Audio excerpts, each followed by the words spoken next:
নাবালিকা উদ্ধারের ঘটনায় ধর্মনগর মহিলা থানার ভূমিকা নিয়ে প্রশ্ন। অভিযোগ নিতে গড়িমসির অভিযোগ।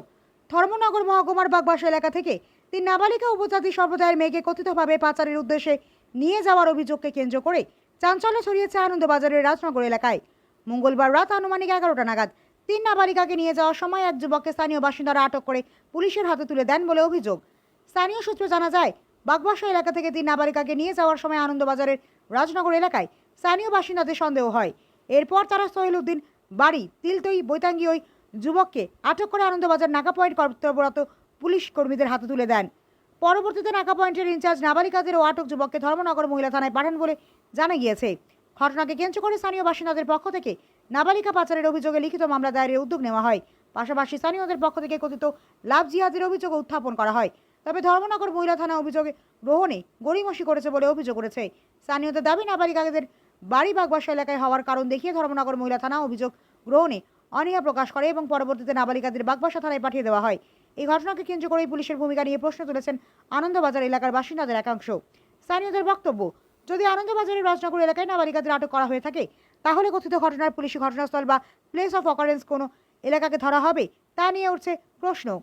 তাদের প্রশ্ন, শুধুমাত্র নাবালিকাদের বাড়ি বাগবাসা এলাকায় হওয়ার কারণেই কেন আনন্দবাজারে প্রাথমিকভাবে অভিযোগ গ্রহণের পরিবর্তে তাদের বাগবাসা থানায় পাঠানো হলো।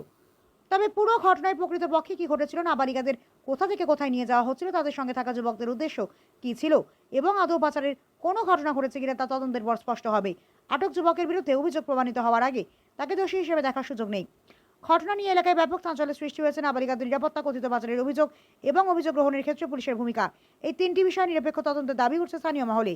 এখন দেখার বিষয়, সংশ্লিষ্ট পুলিশ প্রশাসন ঘটনা নিয়ে কি পদক্ষেপ গ্রহণ করে এবং কোন থানায় আনুষ্ঠানিক মামলা রুজু করে তদন্ত শুরু করা হয়।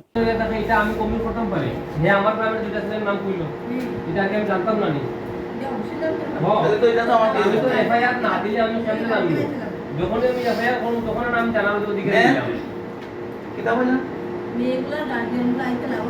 আমার কমপ্লেইন দিতে মেয়ের গার্ডিয়ান জানি কি কথা? আমার এখানে ঘটনা ঘটছে, পরবর্তীকালে সমস্যা আপনারা করবেন, আমরা কোন সমস্যা না। আমি কিন্তু সমস্যা করব না, কারণ তিনটা মেয়ে যে আমি মেয়েগুলা নাবালিকা, মেয়ের গার্ডিয়ান তো ডেলিগেশন আছে যে আমার মেয়েগুলো 3টা মেয়ে যদি আমরা যেতে আমরা 3টা মেয়ে খুঁজতে গেলে মেয়েগুলো আনতে লাগবে, তো নামগুলো অটোমেটিক্যালি ক্যাসিলেটে রাখবো। ঠিক আছে, তাই তো 3টা মেয়ে যে আমরা নাম ছাড়া দিতে যে 3টে মেয়ের জন্য ইনভিটেশন রাখবো, তো এই মেয়েগুলো নাম লাগবে। তো যদি অবজেকশন দেয় বাড়ির গার্ডিয়ানগুলো অবজেকশন দেয়, তাহলে আমরা কেস করতাম, কেসগুলো আমি জানি কেস করতাম। আমি পাইছি 3টা মেয়ে, এটা এখন সাক্ষী প্রমাণ আছে। আমি না হলো তো 50টা অবজেকশন করতে তো মেয়েকে প্রমাণ সাক্ষী দিব, প্রমাণ দিব।